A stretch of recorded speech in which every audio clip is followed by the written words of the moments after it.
Today's episode might sting just a little bit, and I'm so sorry. I'm not sorry, actually. Not sorry at all.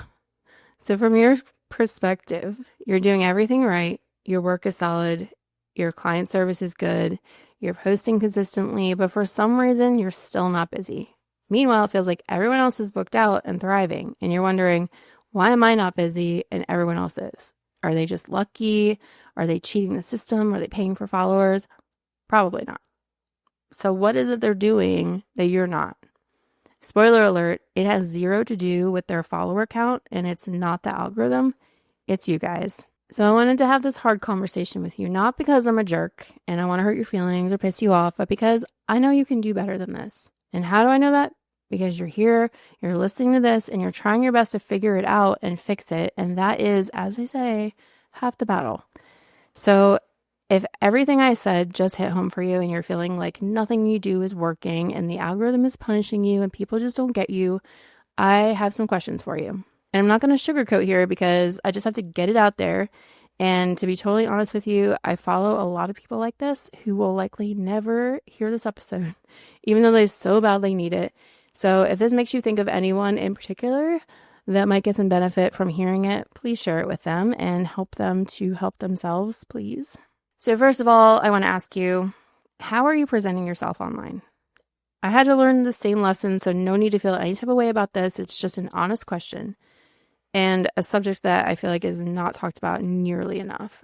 You don't have to do this right now, but because chances are you probably already know how you are, but when you get the chance, go back, look at your posts over the last 3 to 6 months, take it all in, assess the situation, and let's figure this out. When you look at your posts collectively, what kind of language are you using? What is your overall vibe? And if you had to sum it all up in one word, what do you think that word would be?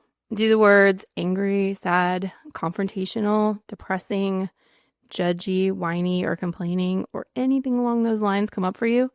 What is the overall mood of your social media? Would you say that you have a positive or a negative attitude? Maybe somewhere in the middle, or maybe it's just kind of all over the place. Is there any repeating subject or conversation that's super noticeable? Now let's look at you as a person, your day-to-day personality and demeanor. Are you approachable? Are you relatable? Are you real? Are you desperate? I know these are tough questions, guys. Hang in there. I just want to help you. Are you too aggressive? Are you a Debbie Downer? Last question, and probably the most telling. Are you someone that you would want to spend the day with? Regardless of your answers of any of those questions or whether any of this is a problem or not, these are all good, solid questions to ask yourself periodically to just kind of keep up with how you're presenting yourself online. Even if you did well on your little social media checkup here, this is still solid advice for anyone wanting to attract more clients, so just stay with me. When it comes to your online personality, these are all things that are so important to keep an eye on. So the first one on my list is approachability. How can you be more approachable? And this is coming from someone with a really strong resting bitch face. Trust me, this is a learned skill, and I do believe that some people just have it and others don't, which is totally unfair. But if you want to be likable, you have to learn this. So be nice, be friendly, and don't be a dick. I know that is so simplified, but you can look scary and be super nice and super friendly, and people will know immediately when you open your mouth to speak. Don't be mean. Like, if you have a really mean looking face, you have to make the extra effort and go out of your way to convince people it's just your face. I found myself saying this all the time. It's just my face, guys. I swear I'm nice. Okay. But trust me, it's rough out here, but there is a way around it. Another way to make yourself more approachable is to be supportive. So shouting out and lifting up others goes such a long way. When I think of all the people that I really like, I always see them out there just hyping up their friends and their clients and other small businesses and everyone and anyone. And I love that about them. Everyone loves that about them. You can also do this by just complimenting strangers, complimenting people, and especially your clients. Acknowledge your favorite clients publicly. Post them in your stories, rave about them and what you liked about them. And don't shit talk online, guys.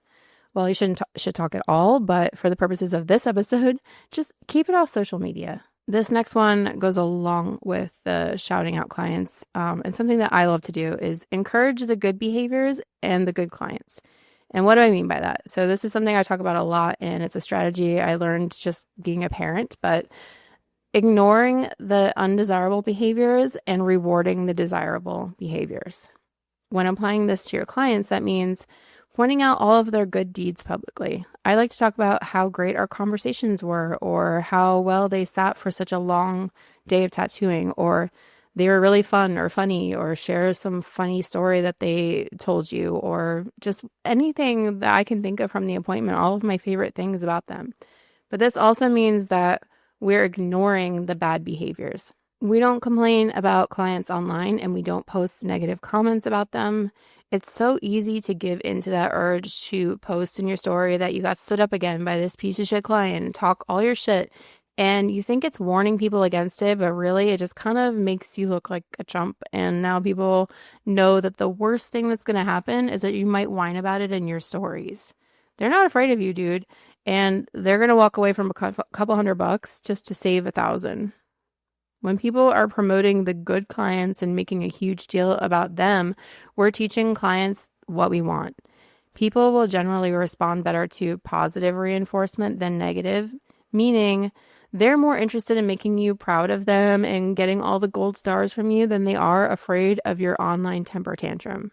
Another way to be more approachable is to just talk to people. And I know that seems real simple and like, no shit, I have to talk to people, but talking to people in a way that other people can see. So interacting with your followers and clients in the comment section, where everyone can see that you're a real person that's capable of being reached, and go out of your way to be nice and respond with more than just 1 or 2 words. I like to respond to people as if we're old friends, and I ask them questions and I get them talking more, and I don't ever give short answers. If you don't have time to respond, wait until you do. I'd rather you delay responding to them to when you have the appropriate amount of time to answer someone than to just write 1 or 2 words or just leave an emoji or something. Having these public conversations allows them to imagine themselves in your space and in a real life conversation with you. And ignoring comments and never responding, you're going to start to portray yourself as someone that isn't very social and would never talk to people like them. And this goes right along with the commenting, but be friendly, in person, online, whatever.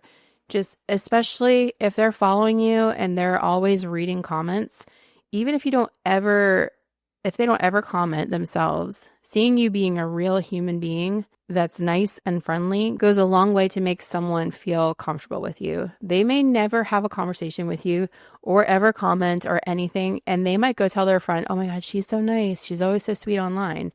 You've never talked to her, but she saw you talking to other people, and now she's out there telling people that you're nice just by watching. So if you want to take it one further, go out of your way to learn somebody's name or acknowledge something about them. If you're not busy and you have nothing to do and you're bored at work, you have the time. Don't make excuses that it takes too long. Invest your free time in shit like this. It takes 2 seconds to click on somebody's profile, go find out if their name's on their profile, and use it in the comment. Like, hey, thanks, Nikki, for blah, blah, blah, whatever. Just, take the time to engage with people. I have people who comment on all of my posts, or they respond to my stories and they message me that I've never tattooed. I've never met them. And one day they're going to get tattooed and they're going to come to me 1000% because they're comfortable with me, because I've been building up this relationship with them over time. Someone I've never tattooed before, but I'm just being nice and being friendly and talking with them. It's all about giving them confidence in their ability to approach you by making yourself available to them and making them feel comfortable and inviting them into a conversation. Number 2 on my list is relatability. And I think that this one is a little more tricky for people because I think we tend to try too hard, and we want people to like us and we want to find common ground with them.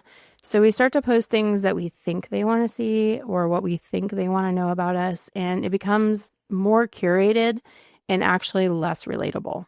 So how do we actually be relatable? So we're just show what you're interested in. It's super easy. Like, what are you already thinking about? Is there something that you collect? Like, for example, my coworker collects Funko Pops. She has a million of them and people love them, and she has them up at her station, and it's highly relatable because everybody fucking loves Funko Pops. Do you collect anything? The people want to know about it. What are your favorite places to shop? Do you love thrifting or antique stores, or are you obsessed with some local small business in town? Talk about it. Show them what you got from these places. They're interested, I promise. Talk about your favorite foods or favorite places to eat, your TV shows, movies, music. All of these things are really simple ways to find your people. And I'm not saying that you post all of these things every day, all the time, but just sprinkle them in here and there and show your personality and let them get to know you a little bit. Let them find the things that they have in common with you so that they can feel a part of something with you. What are you currently excited about? A quick way to create excitement is to be excited. Tell people what you're dreaming about and what's new and fun in your life. And do you have any upcoming projects? Give them some kind of progress update or a timeline to look forward to. People love that stuff. Talk about a new item that you purchased or something you saw or heard that was fun or interesting. What are you nerding out about? Is there something that you're absolutely obsessed with or you have a secret passion for? Spill it. If you recently started playing pickleball and now you can't get enough of it, share that. Share your blooper reels. There's definitely going to be someone out there who's like a pickleballer or whatever they're called. But regardless if there is or not, you're becoming human to them and more relatable. Think about things that are happening in your day-to-day that other people can relate to. Like if you're going for a walk or a hike or going to the gym, just add a little clip into your story. You might be thinking that nobody wants to see this stuff and it seems super boring to you, but this behind the scenes stuff, people love it. And I promise you, they're interested. They're getting to know you, and you might not get a response out of any of them, but they're just logging the information about you, and you're becoming more and more of a human to them that they can see themselves having a conversation with. But be careful. Make sure you're trying to think of positive, fun, uplifting things. You don't want to get into the trap of playfully talking about your day and then you trip and fall into a rant and talking about things like how much caffeine you consumed today because you stayed up too late watching Love Island last night. That's fun. That's funny. People can relate to that. But complaining how tired you are and how resentful you are that you stayed up last night and that you have to work today and you're bitching about that, that's not fun, right? Telling a story about how you stepped on a Lego in the dark is funny. Like, that's super relatable. Everyone's fucking stepped on a Lego in the dark and it sucks, and we can relate to that. Going on a rant about how your husband never makes the kids clean up after themselves, not fun, not funny. Starting to get it? I'm not saying that life has to always be rainbows and sunshine, but if you want to attract clients and make them comfortable and be someone that they want to hang out with, save like the clouds for your partner, your best friend, your therapist. Like, leave that shit at home. Don't be posting it online. Number 3, authenticity. I actually super hate this word, and lately every time I hear it, it's instantly annoying me, but there's a lot to be said for being yourself. And a lot of you are hyper focusing on how you look, including me. A lot of the times, I will admit, it's hard not to. But listen, the heavy filters is not it. Taking perfectly posed selfies from the perfect angle, you're not sparing anyone from real life you. They're going to eventually see you in real life. And if you've been looking like a totally different person online, they're A, not going to recognize you. B, they're going to be like, wow, she looks so different in person. Or C, she looks completely fake online. Or she is fake. Like, none of these are good things. No one wants to discover that you have completely curated your look to look like someone else. That makes you instantly not trustworthy. It also makes you less likely to post in general. So needing the perfect background and environment and perfect lighting and makeup and outfit, that's a lot of work to hide behind. If you can talk to the camera in real time as your real self, it gives your clients a first-person view of what it's going to be like to have a conversation with you in person and building that comfortability and trust with them. And at some point, we just have to be okay with being imperfect and being honest with ourselves. So just be normal, speak to the camera like you would when you're talking to your friend, and stop trying so hard to make things perfect. Number 4, scarcity. I don't know that I have to go too deep into this one, but guys, desperate just is not a good look. You're telling the story that you're not worth their time or their money, and whether that's your intention or not, that's just how it reads. And in case you're not sure what signals desperate to people, let me just break it down for you. Whining and complaining, number one. It's honestly the worst and really hard to watch. And even if it all falls apart and everyone canceled on you this week and everything sucks, pick your fucking head up, put your grown-up pants on, and handle business. If you need some ideas on how to handle a situation like this, episode 7 has a ton of them, and I'll make sure we put that in the show notes. But complaining and whining online, it's not fixing anything. Just don't do it. Sharing your sob story about the world being against you and how nothing goes your way, and it's just incredibly off-putting. And again, who would want to hang out with this person? Stop assigning yourself this role of victim and start getting proactive about it. You have to just let shit go, assess what happened and what went wrong, and then move on. If you find yourself in a situation like that, ask yourself, what went wrong here? Why did this happen? And is there something that I could have done to prevent this? Is there something that I can do to avoid this next time? And if yes, what? And make a plan for next time and then move on. And ask yourself, is there something that I can learn from this for next time? If yes, what is it? Make a plan. If no, take your losses and just move on. But this next one, guys, this is a slippery slope. Offering deep discounts. And it might seem like a great idea in the moment because you're like, oh my God, I need to make money real quick. If I throw this discount out there, somebody's going to snatch it up and I'll be able to sell this real quick and make some money. But it's doing the opposite of what you think it is. For example, when you're comparing 2 different products online against each other, don't you look at the cheapest one and think, why is that so cheap? What's wrong with it? It immediately gives the vibe that the quality is not as great.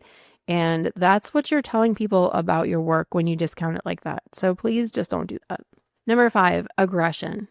So this is one I've been seeing a lot lately, which is why I had to add to the list. Listen, I know you're mad. It's frustrating. People are going to piss you off, but please don't threaten people into giving you their business. It probably doesn't need any further explanation than that, but I've literally seen people's posts where they're trying to call people out for saying they want to book, and when booking time comes around, they don't book. And talking shit on people for not being able to afford your prices, or complaining about your prices, or guilting people about not getting tattooed. Like, if you loved me, you'd book an appointment. It's just gross. Don't do that. Number 6, attitude. Maybe no one has told you yet. Bro, you're a fucking downer. I gotta be the one to tell you. You think everything sucks, the world's out to get you, everything bad happens to you, life is not fair. You post every little and big thing that goes wrong in life, and you're constantly focused on the bad stuff, and you tell us about every little inconvenience of your day. You're exhausting. I'm sorry. Someone had to tell you this. It's so fucking draining, and you'll be lucky to have someone read or listen to your entire post about it. I promise. No one's reading that shit. And I know it's hard out there, and you just want someone to agree with you, and you want to feel understood, and you want someone to jump to your defense and tell you, yes, you have it worse than everyone else. I get it. It's just not true. It's just not true. Everyone has their own shit going on. Everyone thinks theirs is the worst, and you posting your shit is just adding to everyone else's mental load. And all it's doing is making them think, ugh, I don't want to hang out with this person. They sound draining. Including your clients that you're trying to attract, right? Imagine being a client held captive all day with someone who does nothing but bitch and complain while you get a tattoo. Does that sound fun to you? And this goes for trauma dumping as well. We don't want our clients to do it to us. The same rules apply for us. Just don't do that. It's too much. All of that being said, most people are going to fall into a few of these categories, or maybe you're really in the weeds and you see yourself in all of them, but it's okay. We aren't perfect. I've been every single one of these people at one point or another in my career, but I'm asking you, before you go blaming the world and the algorithm and saying that you've done everything to help your situation and you're still not busy and you don't understand why, just take a look at yourself. Look at how you are acting, the things that you're saying, how you're portraying yourself. Are you approachable? Are you relatable? Are you authentic? Are you too desperate? Are you too aggressive? Do you have a bad attitude?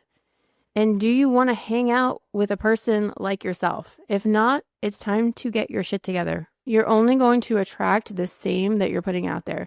So if you want better options, you have to bring that same energy to the table. You can't expect more out of the person you're looking for than you're willing to give them. And honestly, here's a hot tip. That's how it works in the dating game as well.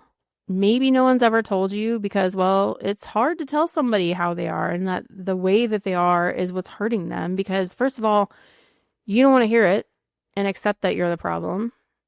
You're convinced that it has to be some outside source and reason for your life and career being this way. And second, the typical response to this is for you to lash out at us and get defensive and get mean, or just make the person that told you this the target of your next aggressive online rant or whatever. So no one wants to take on that responsibility, but I'm out here taking one for the team in hopes that you can just self-assess and realize what's happening and fix it. And I know that you can.